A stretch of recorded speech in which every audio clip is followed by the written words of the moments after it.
வணக்கம் நண்பர்களே, அக்னி பரீட்சை நிகழ்ச்சிக்கு வரவேற்கிறோம். இந்த வார சிறப்பு விருந்தினர் பத்திரிகையாளர், ஆடிட்டர், வலதுசாரி சிந்தனையாளர் என பல முகங்கள் கொண்டவர் துக்ளக் இதழுடைய ஆசிரியர் திரு குருமூர்த்தி. வணக்கம். வணக்கம் சார். இன்றைக்கு பல திருப்பங்கள் நிகழ்ந்ததாக தமிழக அரசியல் போயிட்டு இருக்கு. குறிப்பாக ஆளும் கட்சியாக இருக்கிற அதிமுகவில் பல்வேறு கட்ட திருப்பங்கள் நடந்துட்டு இருக்கு. உங்களுடைய பார்வை என்ன? எனக்கு அது உள்ளுக்குள்ள ஒரு பெரிய ஒரு 3 குழுக்களாக பிரிஞ்சு வேலை செய்து கொண்டிருக்கிறார்கள், அது மாத்திரம் தெரியுது. ஆனால் இது ஒன்றும் பிளவை ஏற்படுத்தும் என்று எனக்கு தோன்றவில்லை. காரணம் என்னவென்றால், இது அதிகாரத்தில் இருக்கணும்னு எல்லோருமே விரும்புவாங்க. அதிகாரத்துக்கு வெளியில் இருக்கவங்க இந்த அதிகாரம் இவங்களுக்கு போகணும்னு நினச்சா கூட, யார் யார் எம்எல்ஏவாக இருக்காங்களோ, யார் யார் இந்த கட்சி மூலமாக பலனடைகிறார்களோ, அவங்க இந்த அரசாங்கத்தை எப்படியாவது காப்பாற்றி விடுவார்கள். ஓபிஎஸ் தலைமையில் ஒரு அணி, திரு எடப்பாடி பழனிசாமி தலைமையில் ஒரு அணி, இன்னொரு பக்கம் சட்டமன்ற உறுப்பினர்கள் டிடிவி தினகரனை பார்க்கிறாங்க. இப்படி நீங்களே சொன்ன மாதிரி இது 3 அணியா இருக்கா 2 அணியா இருக்கா அப்படிங்கிற கிளாரிட்டி இல்லை. ஆனால் அணிகளாக இருக்கிறார்கள். இவங்கெல்லாம் இணைந்து செயல்படுவதற்கு வாய்ப்புகள் இருக்குன்னு நீங்க நினைக்கிறீங்களா? இந்த 3 அணிகளில் அல்லது பொதுவாக 2 அணிகளை எடுத்துக்கொள்ளும். ஓபிஎஸ் எடப்பாடி 2 அணியை எடுத்துக்கொள்ளும். அவங்க 2 பேர்லேயும் இருக்க அந்த நான் இந்த பக்கம்னு சொல்கிறவர்கள் தான் பேச்சுவார்த்தை நடத்துகிறார்களே தவிர, இவர்களுக்கு மத்தியஸ்தம் செய்து வைப்பதற்கோ இல்லை நீங்கள் இந்த திசையில் போக வேண்டும் என்று சொல்வதற்கோ யாரும் இல்லாதனால சாத்தியக்கூறுகள் இருந்தால் கூட இவங்களுக்கு இணைவதற்கு வாய்ப்பில்லை. இணைப்பு அப்படிங்கிறது வேறு வழி இல்லை, நாம் இணைய வேண்டும் அப்படிங்கிற நிலைமை வந்தால் தான் எடப்பாடியும் ஓபிஎஸும் இணைவார்கள் என்று தோன்றுகிறது. இப்போ தினகரன் பிணையில் வந்த நேரத்தில் அவருக்கு கூடுகின்ற இந்த ஆதரவு என்கிற இந்த தோற்றம் ஒருவேளை அவங்கள இணைக்கிறதுக்கான ஒரு அழுத்தமாக மாறும் அப்படின்னு எனக்கு இந்த தினகரனுக்கு ஆதரவு என்பது அரசியல் அஞ்ஞானத்தை தான் குறிக்கிறதே தவிர, யாரையோ மிரட்டுவதற்காகத்தான் அவங்க தினகரன்ட்ட போகிறார்களே தவிர, தினகரன்ட்ட போவதன் மூலமாக அரசியலில் எனக்கு எதிர்காலம் இருக்கிறது என்று நினைக்கிற யாரும் போக முடியாது. இல்லை தினகரன் இந்த கட்சியை கைப்பற்றியோ அல்லது இந்த தினகரன் ஒரு கட்சியினுடைய ஒரு அணியாக இருந்தோ நம்ம மறுபடியும் தேர்தலில் அவர் பதவிக்கு கொண்டு வர முடியும் என்று நினைத்து யாரும் அங்கே போக முடியாது. நிதியமைச்சர் ஜெயக்குமார் வெளிப்படையாக அவரோட தொடர்பு இல்லை அப்படின்னு அறிவிச்ச பிறகுதான் 25 சட்டமன்ற உறுப்பினர்கள் அவரை போய் பார்க்கறாங்க. முன்னாள் அமைச்சர்கள் 3 பேர் இருக்காங்க. அதுல ஒன்றும் தப்பு கிடையாது. யாரையும் மிரட்டுறதுக்கு தான் போறாங்க. இது போய் தினகரன் ஒரு நாளைக்கு நான் தனி கட்சி ஆரம்பிக்கிறேன் நீங்க வாங்கன்னா 25 பேர்ல ஒரு ஆள் கூட போக மாட்டான். தினகரனுக்கு ஆதரவாக திரு நாஞ்சில் சம்பத்தோ இல்ல திரு புகழேந்தி உள்ளிட்டவர்கள் பேசுற கூட்டத்துக்கு கூட அவ்வளவு கூட்டம் வருகிறது அவரை ஆதரிச்சு போறவங்களுக்கு. அப்ப தினகரனை நீங்க தலைமைக்கான ஒரு நபராகவே இல்லைன்னு பாக்குறது சரியா? நிச்சயமா கிடையாதுன்னு நினைக்கிறேன். அதாவது தமிழ்நாட்டில் யாராவது மிக அதிகமாக வெறுக்கப்படுகிறார்கள் என்றால் அது இந்த மன்னார்குடி குடும்பத்தினர். இது முதல்லேருந்தே என்னுடைய அனுமானம் மாத்திரம் இல்லாத பெரிய அசஸ்மெண்ட். இதை பணத்தின் மூலமாக ஏதாவது ஒரு தொகுதியில் மாற்ற முடியும். ஆனால் இதை ஒரு மக்கள் மத்தியில் இதை கொண்டு போகும்பொழுது இவங்க யாரும் இருக்க இடம் தெரியாத போயிடுவாங்க. ஆதரவில்லாத வெறுப்பு இருக்கிற ஒரு குழு தான் இந்த மன்னார்குடி குடும்பத்தினருக்கு கடுமையான விமர்சனங்களை முன் வச்சிட்டு இருக்கீங்க. அசஸ்மெண்ட்டினுடைய அடிப்படையில் இது ஏதோ நான் எனக்கு பிடிச்சதுனால பண்றேன் பிடிக்காதனால பண்றேங்கிறது கிடையாது. ஆனா அதுக்கு பிறகு நீங்க திரு டிடிவி தினகரன் அந்த கட்சிக்கு வந்த பிறகு துணை பொதுச் செயலாளராக பொறுப்பெடுத்த பிறகு தலைமை கழகத்துக்கு போறாரு. ஒட்டுமொத்த கட்சியும் அவர் பின்னாடி போச்சு. அதற்கு பிறகு ஆர்கே நகர் இடைத்தேர்தலில் கேண்டிடேட்டா வர்றாரு. அப்போதும் எல்லோருமே அங்க பின்னாடி அவரோட அமைச்சர்கள், முதலமைச்சர் உள்ளிட்ட அத்தனை பேரும் அவரோடு நின்னாங்க. அதற்கு பிறகு அந்த தேர்தல் ஒருவேளை நடந்திருந்தால் வெற்றி அடைந்து நான் சீஃப் மினிஸ்டராகவே ஆயிருப்பாரு, அதனாலதான் ஒட்டுமொத்தமாக அவருக்கு எதிராக சதிகள் பின்னப்பட்டதுன்னு அவங்க கட்சியிலிருந்தே கடுமையான விமர்சனங்கள் முன்வைக்கிறாங்க. இப்போ அவ்வளவு பேரும் அவர் பின்னாடி அணி திரண்டதை நம்ம பார்த்தோமே. இது ஒருத்தர் பின்னால போறதுக்குன்னே உருவாக்கப்பட்ட கட்சி இது. அதனால ஒருத்தர் பின்னால போவதனால அவர் எம்ஜிஆராவோ ஜெயலலிதாவோ ஆயிட முடியாது. இப்போ எடப்பாடி பின்னால எல்லாரும் இருக்காங்க அப்படின்னு சொல்றாங்க. நாற்காலியில் அமர்ந்திருப்பதனால தான் அவர் பின்னால எல்லோரும் இருக்கிற மாதிரி ஒரு தோற்றம் இருக்கிறதே தவிர, எடப்பாடி அந்த நாற்காலியில் இல்லைன்னா அவர் பின்னால 120 எம்எல்ஏ இருப்பாங்கன்னு யாராவது சொல்ல முடியுமா?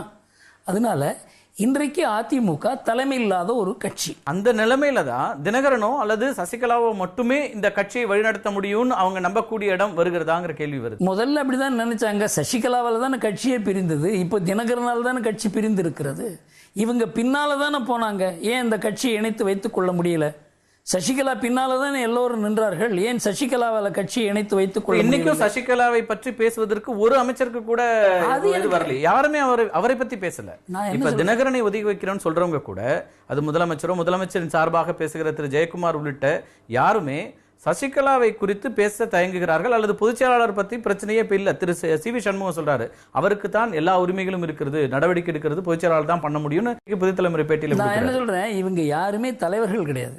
இவர்களாம் நியமிக்கப்பட்டவர்கள். கட்சியிலேயோ ஆட்சியிலேயோ எம்எல்ஏவாகவோ இந்த 134 எம்எல்ஏன்னு சொல்றாங்கல்ல, 2 அணியும் சேர்த்து எடுத்துக்கொள்ளும். இதுல 10-15 பேருக்குத்தான் அவங்க தகுதி அடிப்படையில் எம்எல்ஏவாக முடியும், மக்களுடைய ஆதரவு அடிப்படையில். மற்றதெல்லாம் தலைவர்களுடைய பேராதரவுனால எம்எல்ஏவானவங்க. இவங்களுக்கெல்லாம் பேசுவதற்கு அதிகாரம் மக்களால் கொடுக்கப்படவில்லை. பொதுவாகவே எல்லா அரசியல் கட்சிகளிலுமே தலைவர்கள் இது திமுக அப்படி சொல்ல மாட்டேன். திமுக சட்டமன்ற உறுப்பினர்களுக்கு அந்த கட்சியினுடைய சின்னம், அந்த தலைவர்களுக்கான ஆதரவு, அதை ஒட்டிதான் அவங்களுடைய சந்தேகமே கிடையாது. ஆனா ஒரு இடத்துலயும் அவர்களுக்குன்னு ஒரு தகுதி இருக்கும். இப்போ திமுகவில் எடுத்துங்க, டிஸ்ட்ரிக்ட் செக்ரட்டரி அப்படின்னா அதுக்கு ஒரு தகுதி இருந்து அது தேர்ந்தெடுக்கிற முறையில் அவங்க வராங்க. அதிமுகவில் அப்படி இருந்ததே கிடையாது, எல்லாமே நியமனம். இவர்கள் ஒரு இடத்துக்கு போகிறார்கள் என்றால் கட்சி போகவில்லை. அப்படி போயிருந்தால் தொண்டர்கள் போயிருக்கணும், மக்கள் போயிருக்கணும். அப்படி போயிருந்தாக்க சசிகலாவையோ தினகரனையோ யாரும் மாற்றி இருக்க முடியாது. அவர்கள் ஒரு பக்கம் இருந்தார்கள், தொண்டர்கள் ஒரு பக்கம் இருந்தார்கள், மக்கள் ஒரு பக்கம் இருந்தார்கள் என்பதனால தான் அவர்களுக்கு அவர்கள் பின்னால இந்த எம்எல்ஏ டிஸ்ட்ரிக்ட் செக்ரட்டரி எல்லோரும் போன பிறகு கூட அவர்களால் அந்த கட்சியை தன் கையில் தக்க வைத்துக் கொள்ள முடியாததற்கு காரணமே மக்களும் தொண்டர்களும் அவர் பக்கத்தில் இல்லைங்கிறது தான். ஆனா வேறு எந்த கட்சிக்கும் அவங்க போகல. அந்த அதிமுகவினுடைய தொண்டர்கள் இன்னைக்கு தலைமையே இல்லாத ஒரு நிலை. ஜெயலலிதா அவர்களுக்கு பிறகு எந்த தலைமையும் இல்லை அப்படிங்கிற உங்களுடைய பார்வையில வச்சு பார்த்தா அவங்க வேற எந்த கட்சிக்கும் போகல, அதிமுகவிலே இருக்கிறாங்க. அப்படின்னா அவங்களுக்கு இன்னமும் ஒரு நம்பிக்கை இருக்கிறது, இவர்கள் வழி நடத்துவார்கள் அப்படின்னு பார்க்க வேண்டியிருக்கா? அதுக்கு தருணம் வரல. அந்த ஒரு கட்சியிலேருந்து இன்னொரு கட்சிக்கு போறது ஏதாவது ஒரு தருணம் வரணும். ஃபார் எக்ஸாம்பிள் ரஜினி வர்றாருன்னு வச்சுங்க, அது ஒரு தருணம். அந்த மாதிரி இப்போ ஒரு தேர்தல் வருகிறது, அது ஒரு தருணம். அது மாதிரி வராத யாரும் போக போறது இல்ல. என்ன தேர்தல் எதுவும் வரல, வந்துதான் தெரிஞ்சிருக்கும் அவங்க ஏற்றுக்கொண்டார்களா இல்லையாங்கிறத. எந்த அளவுகோல்ல நம்ம மக்கள் ஏற்றுக்கொள்ளவில்லை. ஓபிஎஸ் பிரிந்து விட்டார், அதுக்கப்புறம் சசிகலாவும் தினகரனும் வேண்டான்னு சொல்ற நிலைமையை சசிகலா வேண்டாம் இதுவரைக்கும் அவங்க யாரும் சொல்லல. இல்ல, அந்த குடும்பம் வேண்டாம்னு சொல்லிருக்காங்க. அதுவுமே திரும்ப திரும்ப அவங்க சொல்றது தினகரனையும் தினகரன் இப்ப வெளியில இருக்கிறதுனால சசிகலா பேர் வராததுக்கு காரணம் அவங்க வெளியில இல்ல. ஆனா அந்த குடும்பம் கிடையாதுன்னு சொல்றாங்க. குடும்பத்துக்கு வேற என்ன அர்த்தம் இருக்கு? 2 பேர் தானே அந்த குடும்பத்துல. ஏன் இந்த மாதிரி நிலைமை வந்தது? ஒரு அரசாங்கத்தில் இப்போ இவங்கெல்லாம் சேர்ந்திருக்க வேண்டியது தானே. ஏன் தினகரன் வெளியில் அனுப்ப வேண்டிய ஒரு கட்டாயம்? அந்த அளவுக்கு தினகரன் முதலமைச்சராக ஆக வேண்டும் என்று விருப்பப்படும் போது இந்த பிரச்சனை வருது. அவர் தேர்தலில் நிற்காத வரைக்கும் அவரை ஏற்றுக்கிட்டார். ஆர்கே நகருக்கு அப்புறம் அவர் முதலமைச்சர் ஆவதற்கு வாய்ப்பில்லை. ஏன் அவர் வெளியில் அனுப்பினார்கள்? ஏனென்றால் அந்த அளவுக்கு கீழே தொண்டர்கள் கிட்டேந்து தாக்கம். அந்த இடத்துல தான் ஒரு விமர்சனம் முன்வைக்கப்படுது. இப்போ இருக்கிற சூழலை, இப்போ சசிகலாவோ அல்லது அவர் குடும்பத்திலேயோ யாரோ ஒருத்தர் கட்சியை வழிநடத்தும் போது அது மீண்டும் வலுப்பெற்றுவிடும் என்பதனால பாரதிய ஜனதா கட்சி அல்லது மத்திய அரசு இதுக்குள்ள வந்துருச்சு அப்படிங்கிற விமர்சனத்தை தொடர்ந்து அவங்க வைக்கிறாங்க. இந்த அரசியலை இங்க பாரதிய ஜனதா கட்சி தமிழகத்துல பெரிதாக வளர்வதற்கு இந்த கட்சியினுடைய இந்த சூழலை பயன்படுத்துகிறார்கள்ங்கிற விமர்சனம் வைக்கிறாங்க. சரி, விமர்சனம் வைப்பதால் அது உண்மையாக போகுது இல்லையா? அந்த கட்சிக்கு தலைமை கொடுப்பதற்கு ஆள் இல்லை, அவர்களை எல்லோரும் இணைப்பதற்கு ஆள் இல்லை. இந்த நிலைமை அந்த கட்சிக்கு வந்ததுக்கு அந்த கட்சி தான் காரணமே தவிர, முதல்ல சுப்ரீம் கோர்ட் ஜட்ஜ்மெண்ட் வந்தது, அதுக்கு பாரதிய ஜனதா கட்சி பொறுப்பா? 2வது அவங்க தினகரனை துணை பொதுச் செயலாளராக நியமித்தாங்க. அதுக்கப்புறம் ஆர்கே நகர் தேர்தல் வரைக்கும் ஒரு பிரச்சனையும் இல்லை. ஆர்கே நகர் தேர்தலில் 90 கோடி ரூபா லஞ்சம் பாரதிய ஜனதா கட்சி கொடுத்ததா?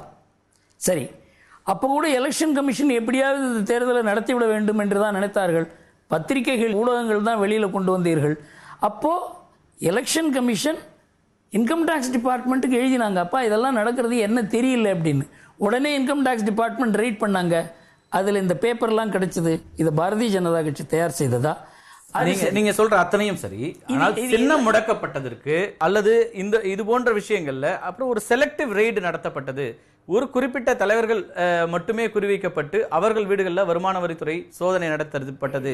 இதன் மூலமாகவெல்லாம் ஒரு அச்சுறுத்தல் இவர்களுக்கு கொடுக்கப்பட்டது அதிகாரத்தில் இருக்கிறவர்கள். அதில் பெரிய தவறு என்னவென்றால், முதல்ல இது இன்கம் டாக்ஸ் ரெய்டே இல்லது. இந்த ரெய்டு எலெக்ஷன் கமிஷனால் ரெய்டு. யார் யார் அந்த அணியில் ஆர்கே நகரில் பணம் கொடுத்தார்களோ அவர்கள் பேரில் ரெய்டு. இது ஜெனரல் இன்கம் டாக்ஸ் ரெய்டு கிடையாது. எல்லோருக்குமே தெரியும் இது வந்து அதாவது இன்னொரு பார்ட்டியை ரைட் பண்ணோம்னா டிஎம்கே தான் பண்ணிருக்கணும். வேற யாரும் சேகர் ரெட்டியோடு தொடர்புடையவர்களை நீங்க ரெய்டு பண்ணணும். அவர் கைது செய்யப்படுகிறார். அதுல தலைமைச் செயலாளராக இருந்த ராமமோகன் ராவ் வீட்டுல ரெய்டு நடக்கிறது. ஆனால் அதனுடைய தொடர்ச்சியாக நடைபெற வேண்டிய இடத்துல திரு ஓ பன்னீர்செல்வம் குறிப்பா இவங்க எல்லாம் குறிப்பிடுறது அவருடைய ரொம்ப நெருக்கமாக இணக்கமாக இருக்கிற ஒருத்தர். ஆனால் அவருடைய அணியோ அல்லது அவர் சார்ந்தவர்கள் மீதோ எந்த நெருக்கடியும் இல்லை. தொடர்ந்து அமைச்சர்களை மட்டுமே குறிவைக்கிறாங்க. இதன் மூலமாகத்தான் திரு ஓ பன்னீர்செல்வத்தை பயன்படுத்தி இங்க ஒரு பிளவை உண்டாக்குகிறார்கள் அப்படிங்கிற அந்த கருத்து. சேகர் ரெட்டி ரெய்டினுடைய ஃபாலோ அப் ரெய்டு நடந்திருக்க வேண்டிய காலகட்டம் டிசம்பர் மாதம். அந்த பீரியட்ல இருந்த பெயர் பன்னீர்செல்வத்தின் பெயர் இல்லை, இருந்த பெயரை நான் குறிப்பிட விரும்பவில்லை. அப்போ ரெய்டு பண்ணியிருந்தாக்க அப்போ இந்த அரசாங்கத்தையே குறிவைக்கிறார்கள் என்று மந்திரியாக இருந்தாங்க, எல்லாரும் குறிவைக்கிறார்கள் என்று வந்ததுனால அதை சரி ரெய்டு பண்ணாத என்ன பண்ண முடியுமோ பண்ணலாங்கிற ஒரு டிசிஷன் சென்ட்ரல் கவர்மெண்ட் எடுத்திருக்கிறதுக்கு வாய்ப்பு இருக்கிறது. ஆனால் எலெக்ஷன் கமிஷன் எழுதின உடனே எலெக்ஷன் கமிஷனுடைய நோக்கில் எந்த பேர்கள் அதில் இன்வால்வ் ஆயிருந்தாங்களோ அவங்கள மாத்திரம் ரெய்ட் பண்ணாங்க. இது செலக்டிவ் ரெய்டுன்னு சொல்ல முடியும். திமுக இருந்து வைக்கிற ஒரு குற்றச்சாட்டு, பிரதம அமைச்சர் முன்னாள் முதலமைச்சர் ஓ பன்னீர்செல்வத்தை சந்திக்கிறார், தற்போதைய முதலமைச்சர் எடப்பாடி பழனிசாமியை சந்திக்கிறார். ஆனால் எதிர்க்கட்சி தலைவராக நான் மக்கள் பிரச்சனையை பேசுவதற்கு அப்பாயின்மெண்ட் கேட்டா கொடுக்கல அப்படின்னா அவர் வந்து சொல்றாரு ரெண்டு பேருக்கு இடையில கட்ட பஞ்சாயத்து செய்யறாரா அப்படிங்கிற ஒரு கடுமையான குற்றச்சாட்டு முன்வைக்கும். பிரதம மந்திரி யாரை பார்க்கணும் பார்க்க கூடாது அரசியல் காரணங்களுக்காகவும் இருக்கலாம், அல்ல மற்றபடி ஒரு மாநில அரசு எப்படி நடக்கணும், மாநில அரசுக்கும் மத்திய அரசுக்கும் எந்த மாதிரி உறவு இருக்கணும் அப்படிங்கிற ஒரு பொறுப்பும் பிரதம மந்திரிக்கு இருக்கு. அரசியல் காரணம்னு ரெண்டு பேருமே சொல்லல, ஓபிஎஸும் சொல்லல, திரு எடப்பாடியும் சொல்லல. அரசியல் என்றால் அந்த கட்சி அரசியலை சொல்லல, நான் மாநில அரசுக்கும் மத்திய அரசுக்கும் உறவே அரசியல் இருக்கிறது. எடப்பாடி போய் பார்த்துட்டு வர்றாருன்னு வச்சுப்போம், அவர் என்ன பேசுவார், எனக்கு இந்த திட்டத்துக்கு பணம் வேணும், இந்த திட்டத்துக்கு பணம் வேணும், இந்த திட்டத்துக்கு ஒரு 32 திட்டங்களை அவர் லிஸ்ட் பண்ணி கொடுத்திருக்காரு, இதெல்லாம் தமிழகத்தினுடைய பிரச்சனைகள் அப்படிங்கிறாரு. அப்ப பிரதம மந்திரி சொல்றாரு நீங்க ரெண்டு பேரும் ஒத்துப்போங்க அப்படின்னு சொல்றாரு. ஏன்னா 4 ஆண்டுகள் இருக்கிறது. இது யாரு பிரைம் மினிஸ்டர் இருந்தாலும் சொல்லுவாங்க, நரேந்திர மோடி இருந்தாலும் சொல்லுவாரு, மன்மோகன் சிங் இருந்தாலும் சொல்லுவார், எதுக்கு படிச்சுக்கிறீங்க சேர்ந்து போங்க. அது இன்னொரு கட்சியினுடைய உட்கட்சி பிரச்சனை இல்லையா? இல்ல, அரசாங்கத்தினுடைய ஸ்திரத்தன்மையை பொறுத்தது. 4 ஆண்டுகளுக்குள்ள ஒரு எலெக்ஷன் வருது அப்படிங்கிறது எந்த மத்திய அரசாங்கமும் விரும்ப முடியாது. அதனால ரெண்டு பேரும் ஒத்துப்போங்கன்னு சொல்றதுல சந்தேகமே கிடையாது. இது ஒரு அரசியல் முதிர்ச்சி உள்ள எந்த பிரதம மந்திரியும் செய்யக்கூடியது. ஆனா இவங்களை பார்த்ததை தவறு அப்படின்னு சொல்ல மாட்டேன். இந்த ஆட்சி நீடிக்க வேண்டும் அப்படிங்கிறது வந்து ஒரு முதிர்ச்சியான ஒரு அரசியல் அப்படின்னு உங்க பார்வையை வைக்கிறீங்கன்னா, அதனால சசிகலா உள்ளிட்டவர்களையும் நீங்க வந்து சேர்த்துட்டு நீங்க ஒற்றுமையா இருங்கன்னு சொல்ல வேண்டியது. அப்ப அவரை ஒதுக்கி அவர் குடும்பத்தை ஒதுக்கி விட்டு இவர்கள் ஒற்றுமையாக இருக்கணும்னு சொன்னா அதுல ஒரு அரசியல் வருது. அவர் குடும்பத்தை ஒதுக்கணும்னு யார் சொன்னது? மத்திய அரசாங்கம் இந்த குடும்பத்தை ஒதுக்கணும்னு ஏதாவது சொன்னாங்களா? இவங்களுக்கு அந்த குடும்பத்து பேர்ல தொண்டர்களுக்கும் மக்களுக்கும் ஒரு பெரிய ஒரு வெறுப்பு இருக்குங்கிறதால இவங்க ஒதுக்குறாங்க.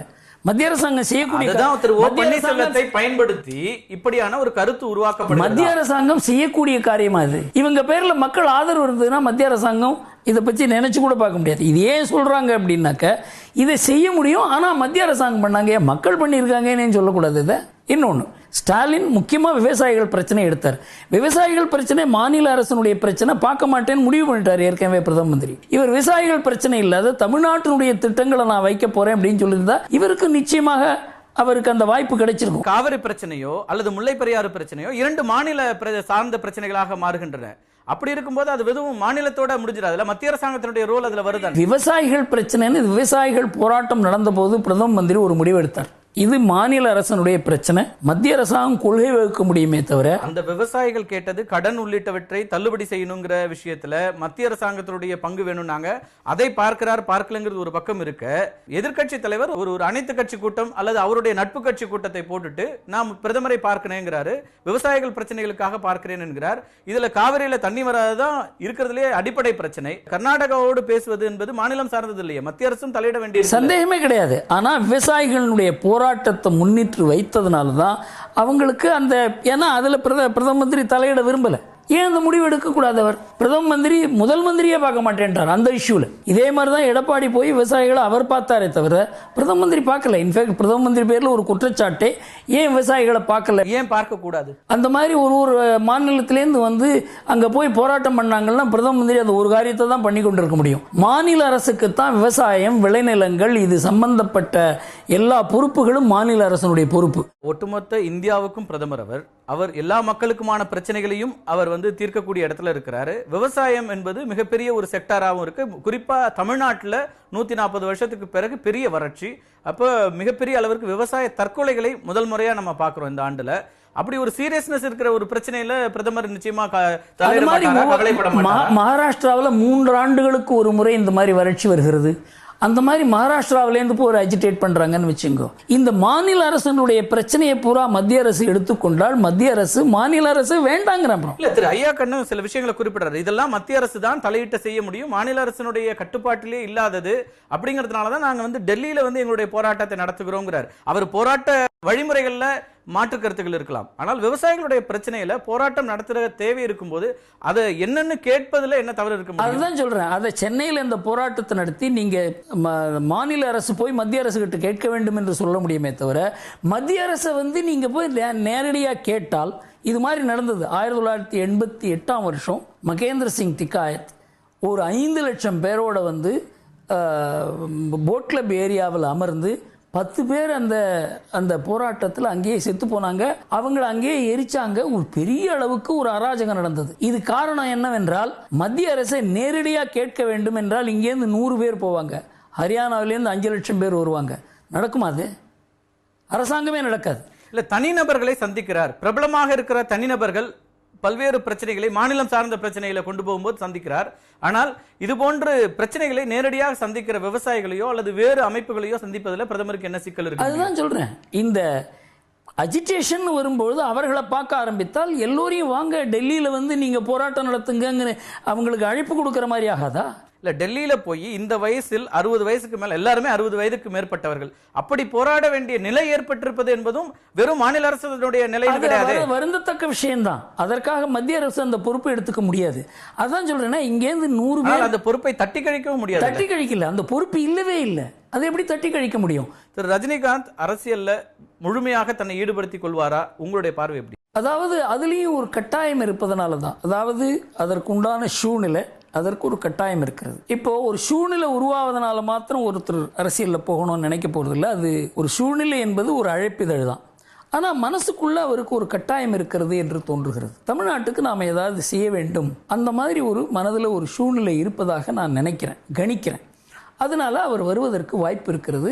ஜெயலலிதா அவர்கள் இல்லாத அரசியல் களம், திரு கருணாநிதி அவர்கள் ஆக்டிவா செயல்பட முடியாத ஒரு அரசியல் களம் என்பதனால ஒரு வெற்றிடம் இருக்குன்னு அவர் நம்புறாருன்னு பாக்குறீங்க? வெற்றிடம் இருக்கிறதுனால தனக்கு வாய்ப்பு இருக்கிறது ஒண்ணு, அது தன்னுடைய கடமையும் நினைக்கலாம் இல்லையா? இன்றைக்கு ஒரு பெரிய ஒரு பிரபலமான ஒரு தலைவர் நான் பிரபலமா இருந்தா பரவாயில்ல, நான் வீட்டில் இருக்கேன் அப்படின்னு சொன்னா அது தவறுன்னு கூட நினைக்கலாம் இல்லையா? ஏன்னா தமிழ்நாட்டில் அந்த மாதிரி ஒரு வெற்றிடம் இருக்கிறது. அது 67 வயதிற்கு பிறகுதான் அந்த பொறுப்புணர்வு வருமா?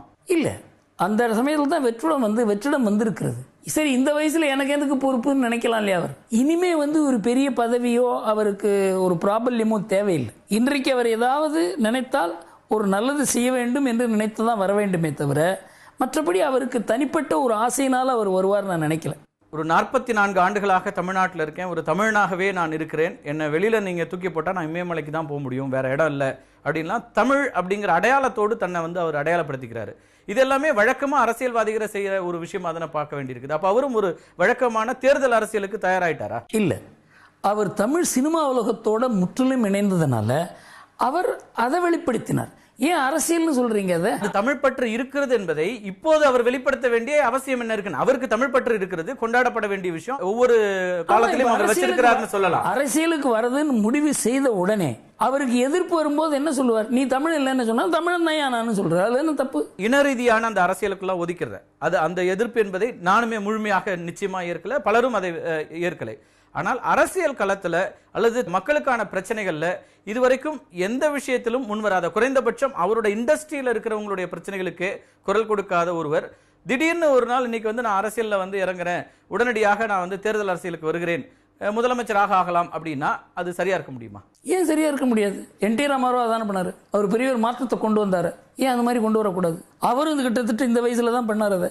அதனால எந்த தருணத்தில் ஒருவர் வரணும்னு நினைக்கிறாரோ அந்த தருணத்தில் வாய்ப்பு இருக்கணும், அவர் மனதில் உந்துதல் இருக்கணும், அதற்கு அவர் கடமை உணர்வாக பார்க்கணும். இது ஒரு ஆசையா, பதவி ஆசைன்னு அவர் நினைப்பா எனக்கு அவரை தெரிந்த வரைக்கும் அவர் மனசுல தான் பதவிக்கு வரணுங்கிறதுக்காக அரசியலுக்கு வருவார் என்பதில் எனக்கு நம்பிக்கை கிடையாது. இன்னும் கேட்டால் நல்லவர் ஒருத்தர் பதவியில் இருந்தால் அவர், அதாவது வருவதற்கு வாய்ப்பு இருந்தால் அவர் வந்து அரசியலுக்கு வரமாட்டார்.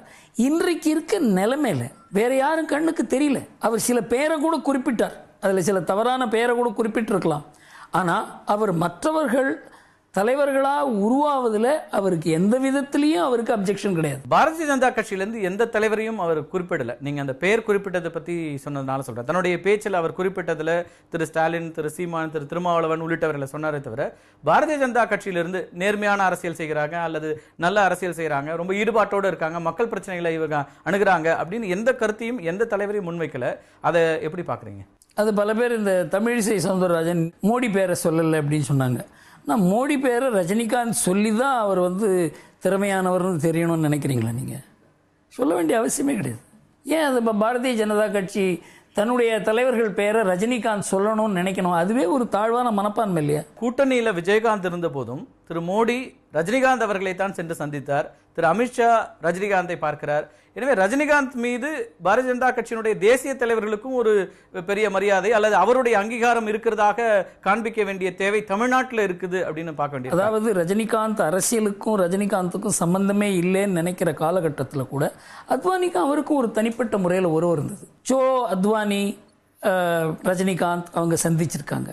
அதே போல ரஜினிகாந்துக்கும் பாஜக தலைவர்கள் பேரில் ஒரு மரியாதை உண்டு, அந்த நட்பும் இருக்கிறது. இது வெறும் அரசியல் உறவு என்று மாத்திரம் கூற முடியாது. நான் ஆன் த ஹோல் கேட்கிறேன். நீங்க இப்ப திரு ரஜினிகாந்தனுடைய ஆன்மீக சிந்தனை, அவருடைய இந்த சிந்தனைகள் அல்லது அவருக்கான வேவ் லென்த் இதெல்லாம் முழுமையாக பாரதிய ஜனதா கட்சியோடு பொருந்தி போகிறதா நான் கேட்கிறேன். நிச்சயமாக ஆன்மீகம் கலந்த அரசியல் தேவைங்கிறது இது மகாத்மா காந்தி காலத்திலிருந்து இந்த நாட்டுக்கு தேவையான கருத்து என்பது ருச்சிப்பிக்கப்பட்ட விஷயம். ஆன்மீகம் இல்லாத அரசியலை நம்ம நாட்டுக்கு வேணும்னு நினைத்தது ஜவஹர்லால் நேரு.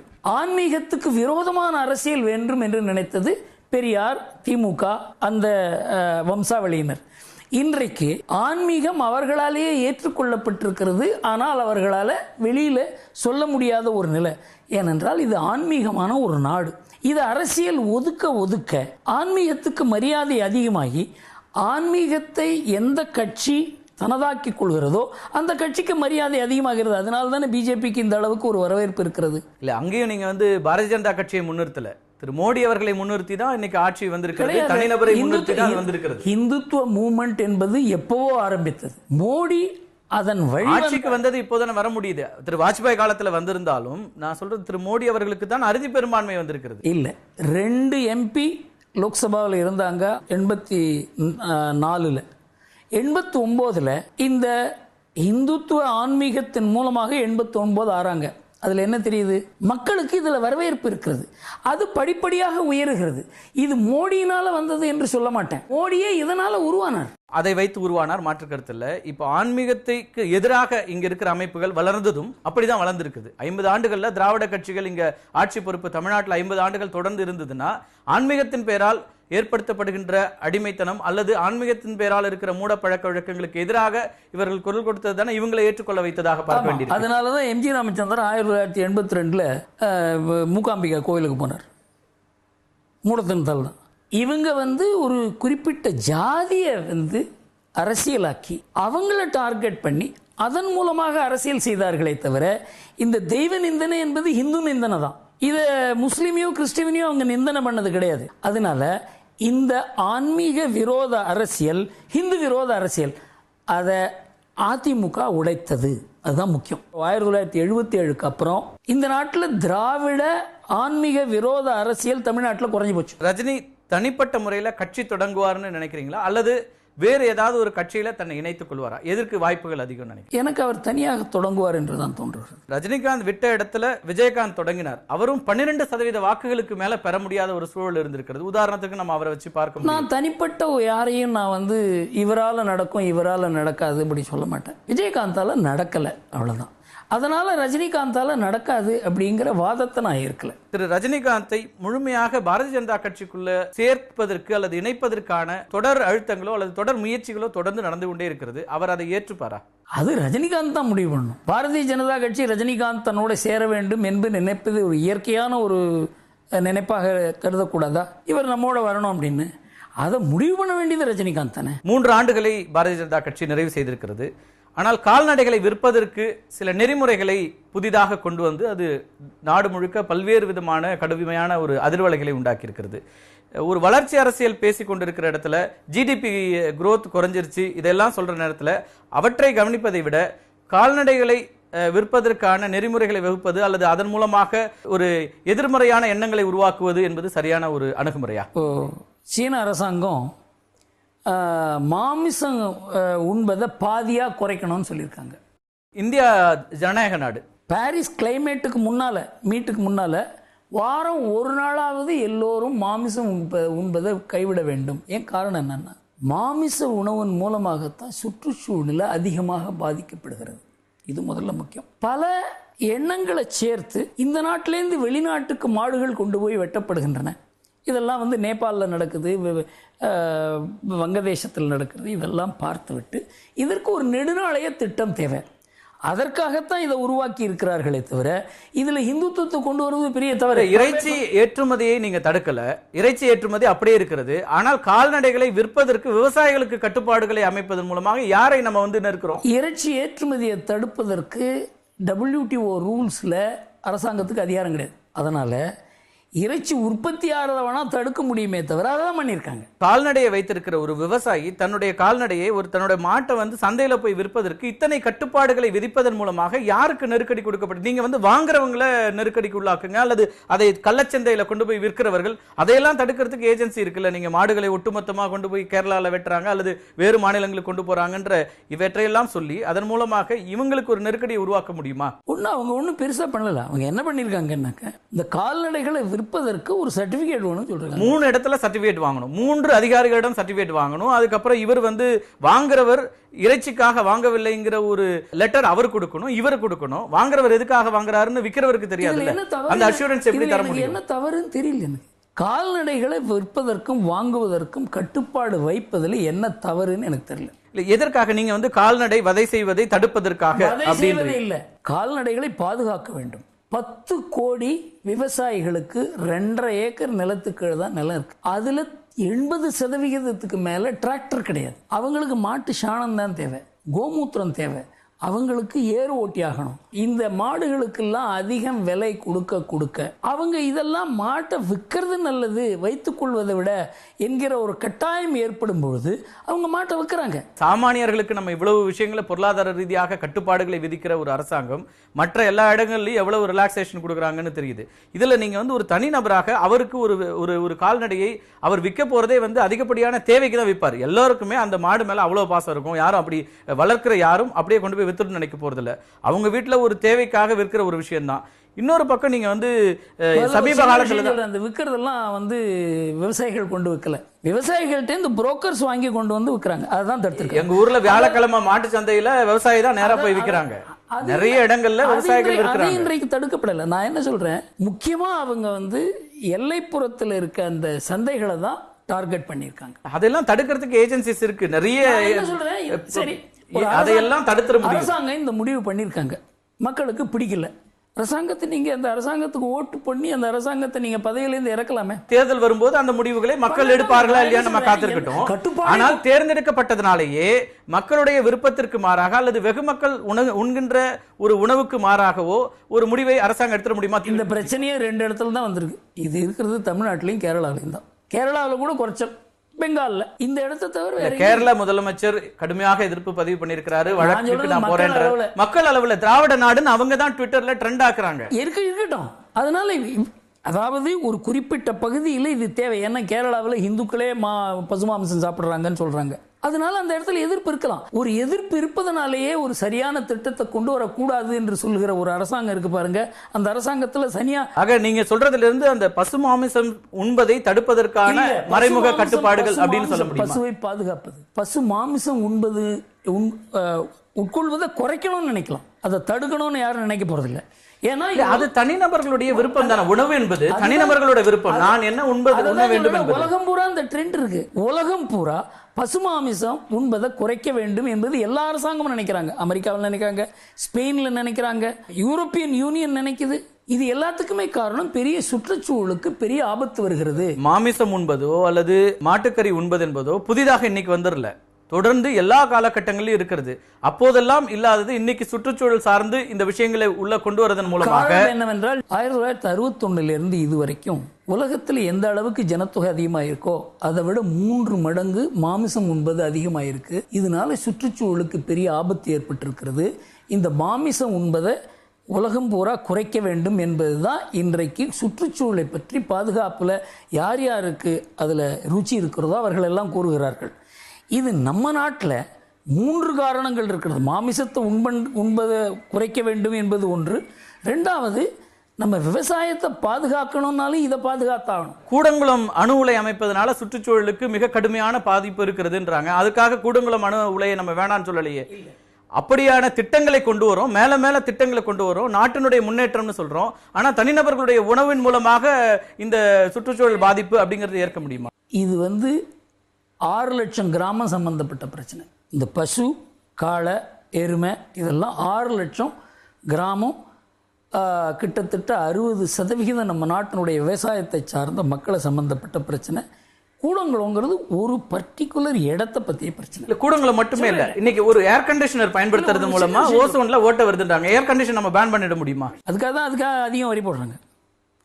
ஒன்றை நிறுத்தணும் அப்படின்னாக்க அதை எப்படி தடுப்பதுங்கிறதுக்கு பல முறைகள் இருக்கின்றன. ஒன்று, வரியை உயர்த்துறாங்க. அதை எதையுமே தடுக்க முடியாது, ஆனால் அதற்கு உண்டான தடைகளை ஏற்படுத்தலாம். இதை கூடங்குளங்கிறது ஒரு பர்டிகுலர் ஏரியாவில் அதை எப்படி ஹேண்டில் பண்றது அப்படிங்கிறது தான் கூடங்குளமே தவிர இது உதாரணத்துக்கு கூடங்குளம் சொன்னேன். இதே போல பல ப்ராஜெக்ட்ஸ் இன்னைக்கு கல்பாக்கத்தில் தொடங்கி அதெல்லாம் இருக்கு. இன்னொரு பக்கம் ஏர் கண்டிஷனோ ஃப்ரிட்ஜோ எல்லாம் பயன்படுத்துதல் என்பது சுற்றுச்சூழலுக்கு எதிரானதா இருக்குது. ஓசோன் ஓட்ட விழுது, அதெல்லாம் தடுத்துருங்க அப்படின்னு சொன்னா அது நம்ம தடுக்க முடியாதுல்ல. ஒட்டுமொத்தமா இதெல்லாம் குறைச்சிடணும். இன்னைக்கு அதுதான் கூடுதல் பயன்பாட்டுக்கு வருது.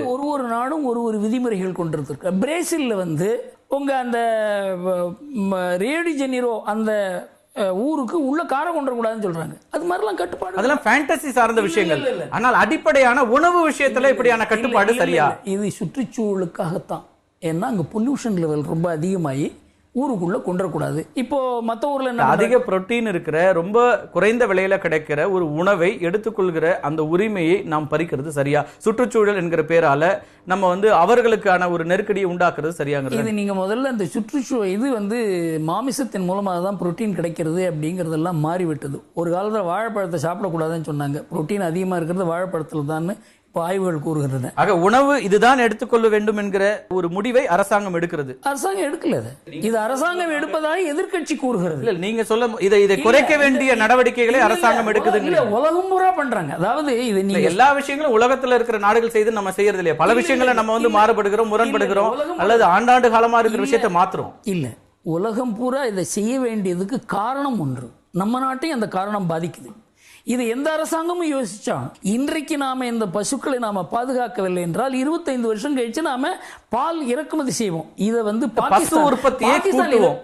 பாகிஸ்தான் இல்ல, பசு உற்பத்தியை கூட்ட வேண்டும். அரசாங்கம் ஒரு முயற்சி எடுத்தால் நிச்சயமா வரவேற்க வேண்டியதா. கால்நடைகளை அதிக எண்ணிக்கையில கூட்டணும். அதை வளர்ப்பதற்கோ அல்லது கால்நடை உற்பத்தியை கூட்டுவதற்கோ எடுக்கிற எல்லா முயற்சிகளும் வரவேற்கலாம்.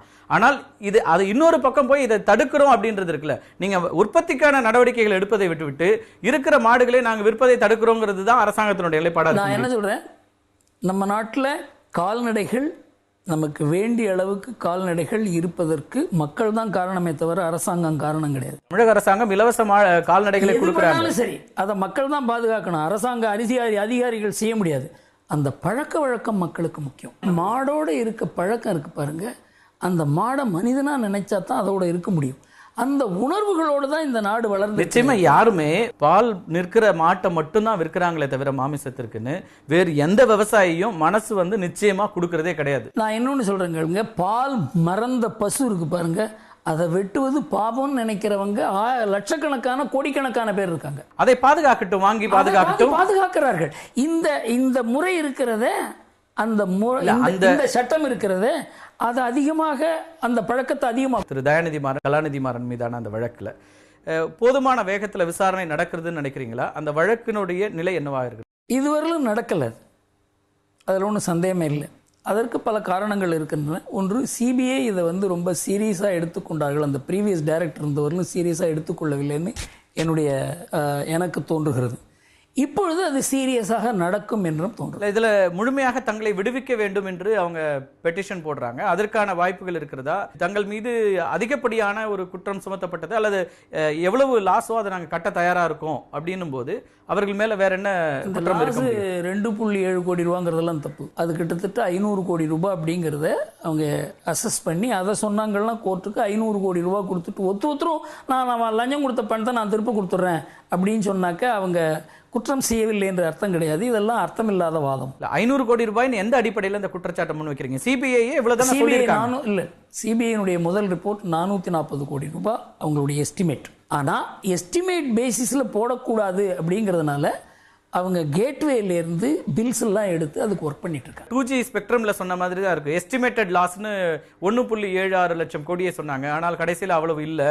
அப்படிங்கும்போது அதே தான் இதுக்கும் பொருத்தி பார்க்க வேண்டியிருக்கிறது. அதுல திரு ராஜா மீது ₹1 கூட இது வரைக்கும் அவர்கிட்ட இருந்து பெறப்படல அப்படின்னு அவர் கிளைம் பண்ணிக்கிறாரு. இதுலயும் நாங்கள் எந்த தவறும் செய்யவில்லை. சிபிஐ கடைசியில் 36 லட்சம் கோடி ரூபான்னு அதுல 36,000 கோடி ரூபான்னு அவங்க கணக்கிட்டு கொடுத்திருக்கிறார்கள். அது கிட்டத்தட்ட 1 லட்சம் கோடி ரூபாங்கிறது அது சப்சிக்வெண்டா நடந்த ஆக்ஷன் மூலமா ப்ரூவ் ஆயிடுது. இந்த டெலிபோன் எக்ஸ்சேஞ்ச் வழக்குல என்னதான் நடக்கும்? உங்களோட ப்ரெடிக்ஷன் என்ன? நீங்க தொடர்ந்து அது குறித்து எழுதிட்டு இருக்கிறதுனால கேட்கிறேன். இதுல அதிகப்படியாக இதுல தண்டனைக்குரிய ஒரு விஷயமா நீங்க பாக்குறீங்களா? இல்ல, தண்டனைக்குரிய விஷயம் இல்லைங்கிறது எப்படி சொல்ல முடியும்? நீங்க ஒருத்தர் பிரைவேட் எக்ஸ்சேஞ்ச் நடத்திருக்காரு ஒருத்தர், அது மூலமா தேசத்துக்கே ஆபத்தான காரியங்கள் கூட நடக்க முடியும். என்ன ஆபத்து நடக்க முடியும்? நிச்சயமா அதன் மூலமாக இப்போ நீங்க பிரைவேட் எக்ஸ்சேஞ்ச் நடத்தினீங்கன்னாக்க அந்த கால் ஒரு எல்டிடி யூஸ் பண்ண முடியும், ஒரு டெரரிஸ்ட் யூஸ் பண்ண முடியுமா? எவ்வளவு டாக்குமெண்ட்ஸ் அனுப்பிச்சிருப்பாங்க. அடிப்படை இல்லாம அப்படியான ஒரு குற்றச்சாட்டை நம்ம வந்து ஒரு இல்ல பிரைவேட் டெலிபோன் எக்ஸ்சேஞ்ச் நடந்தது அப்படிங்கிறது யாருமே மறுக்கல. அதை இன்ஸ்டால் பண்ண பணத்தை கொடுத்துட்றோன்னு என்ன அர்த்தம்? எங்க வீட்டில் அது நடந்ததுன்னு அர்த்தம். அதனால இதெல்லாம் இந்த கேஸ் எல்லாம் சாதாரணமாக எடுத்துக்கொள்வது பெரிய தவறு. இப்ப சிதம்பரம் ஒரு குறிப்பிட்ட விஷயத்தை சொல்றாரு. ரெய்டு நடந்தது, அதற்கு பிறகு 15 நாட்கள் ஆகியும் கூட எதுவுமே அவங்களால கண்டுபிடிக்க முடியல. இது முழுக்க முழுக்க என்னுடைய பேச்சுரிமையை அடக்குவதற்காக மட்டுமே நடந்ததுங்க சார். அவர் சொல்லிட்டே இருக்கட்டும் சார். இது ரெய்டுக்கு முன்னாலேயே எல்லா விஷயமும் வந்தாச்சு வெளியில. என் பேர்ல மான நஷ்ட வழக்கு போடுங்கன்னு 3 முறை கேட்டுட்டேன். ஏன் போடல? நீங்க இவ்வளவு தூரம் சொத்து சேர்த்திருக்கீங்க, இவ்வளவு தவறுகள் செய்திருக்கிறீர்கள், உங்களுக்கு உலகம் பூரா இந்த சொத்து இருக்குன்னு பட்டியல் போட்டு கொடுத்து நீங்க வந்து எங்க பேர்ல மான நஷ்ட வழக்கு போடுங்கன்னு சொல்லியிருக்கீங்க. ஏன் போட மாட்டேங்கிறாரு?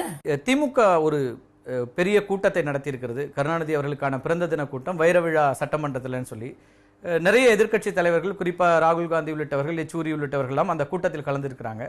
ஸ்டாலினை வந்து முன்னிறுத்தி தமிழ்நாட்டிலும் இந்திய அளவிலும் ஒரு மதச்சார்பின்மைக்காக ஒரு பாதுகாப்பு தேவைப்பட வேண்டி இருக்கிறது, மதவாதத்திற்கு எதிரான ஒரு போராட்டம் தேவைப்படுகிறது அப்படின்னு ஒரு கருத்தை முன் வச்சிருக்கிறாங்க. திரு ஸ்டாலினும் மீண்டும் ஒரு சுதந்திர போருக்கு வழிவகுத்து விடாதீர்கள் அப்படின்னு ஒரு எச்சரிக்கை கொடுத்திருக்கிறார். அதில் ஏற்படுத்தி கொடுத்தா கூட தேவையில்லை. ஏன்னா முதல் சுதந்திர போரில் திமுக ஒன்றும் அதில் பங்கேற்கல.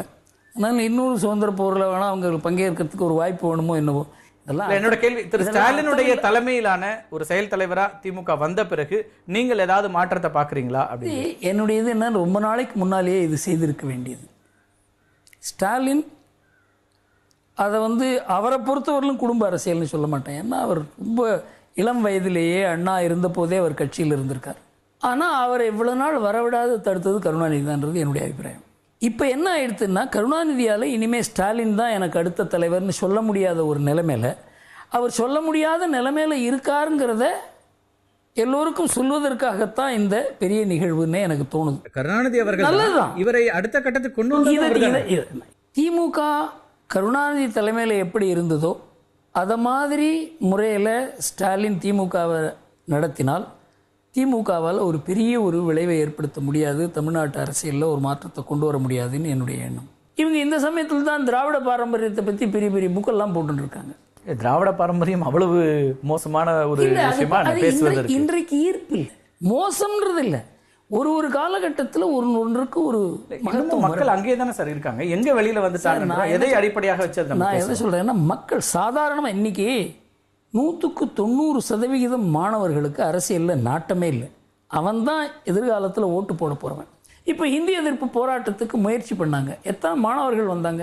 இன்றைக்கு நிலைமை திணிப்பு போராட்டம் வரும்போது அதுக்கும் மாணவர்கள் வர்றாங்க. போராட்டங்களே மத்திய அரசுக்கு எதிராக தான் நடக்குது, ஒட்டுமொத்த போராட்டம். இன்னைக்கு இந்திய எதிர்ப்பை பத்தி இவ்வளவு பேசினார் ஸ்டாலின். எத்தனை பேர் ரோடுக்கு வந்தாங்க? கிடையாது. இன்றைக்கு இன்றைக்கு அந்த ஈர்ப்பு சக்தி குறைந்து விட்டது. காரணம் என்னென்றால் இன்னி ஹிந்தி படத்தை இந்தி எதிர்ப்பு மட்டுமே இல்லையா, சமூக நீதி உள்ளிட்ட பல்வேறு விஷயங்கள் அவங்க வலியுறுத்திட்டு என்ன சொல்றேன், நான் ஒரு சின்ன விஷயம் சொல்றேன். அதாவது இது எல்லாருக்குமே வெளிப்பாடு என்ன, கடவுள் எதிர்ப்பு ஒரு, ஏதாவது நீங்க திராவிடத்தை பத்தி என்ன சொன்னாலும் அதுக்கு வெளிப்பாடுன்னு ஒண்ணு உண்டு. சமூக நீதியை நிலைநிறுத்துவது, அது வெளிப்பாடுன்னு ஒண்ணு உண்டு. இதெல்லாம் சமூக நீதி எல்லாம் கொள்கை, அதுக்கு வெளிப்பாடு என்ன? சமூக நீதியை நிலைநிறுத்திருக்காங்க. 69% இடஒதுக்கீட்டை. நான் என்ன சொல்றேன்னா இதுக்கெல்லாம் வெளிப்பாடுனா பிராமண எதிர்ப்பு தான் சமூக நீதி. அது 60களோட நிறுத்திட்டாங்க, 70களோட நிறுத்திட்டாங்க. அதை நிறுத்தின உடனே அந்த சமூக நீதிக்கு மரியாதை போயிடுச்சு. அதுக்கப்புறம் தலித்துக்கும் ஓபிசிக்கும் தகராறு, எங்க சமூக நீதி வந்தது? அதனால பிராமணர்களை ஒதுக்கிய உடனேயே சமூக நீதி வந்தாச்சு, அதோடு அதை விட்டாச்சு. இது எல்லாமே வெளிப்பாடுகள் என்னங்கிறத வைத்து பார்க்கணுமே தவிர கொள்கைகள்ங்கிறது எல்லாருமே சமூக நீதி யார் திமுக ஏற்கிற மாதிரி அதிமுக ஏற்க போறது இல்லையா, பிஜேபி ஏற்க போறது, எல்லாரும் வெளிப்பாடு என்னங்கிறத முக்கியம். 69% இடஒதுக்கீட்டை எல்லோரும் ஏற்றுக்கொள்ளவில்லை. திமுக அதிமுக ஏற்றுக்கொண்டது, அதற்காக உச்சநீதிமன்றம் வரைக்கும் போனாங்க. நான் இன்னைக்கு சொல்றேன், இன்னைக்கு அதிமுக திமுக அந்த 69% கொண்டு வர மாட்டாங்க, அன்னைக்கு கொண்டு வந்துட்டாங்க, அவ்வளவுதான். இதெல்லாம் வெளிப்பாடுகள். இந்த வெளிப்பாடுகளை மாற்றுவதற்கு அவர் தயாரா என்னங்கிறத பொறுத்து தான் திமுக எப்படி வளரும் அல்லது அப்படியே இருக்குங்கிறது புரியும் நமக்கு. பல விஷயங்களை பேசுனீங்க. தமிழ்நாட்டிலிருந்து தேசிய பிரச்சனைகள் வரைக்கும் பல்வேறு கருத்துக்களை ஒரு பத்திரிகையாளராகவும் ஒரு அரசியல் விமர்சகராகவும் உங்களுடைய கருத்துக்களை பகிர்ந்து கொண்டீங்க. உங்களுடைய வருகைக்கும் கருத்து பெயருக்கும் மிக்க நன்றி. மீண்டும் ஒரு நிகழ்ச்சியில் சந்திக்கலாம் நண்பர்களே. நன்றி, வணக்கம்.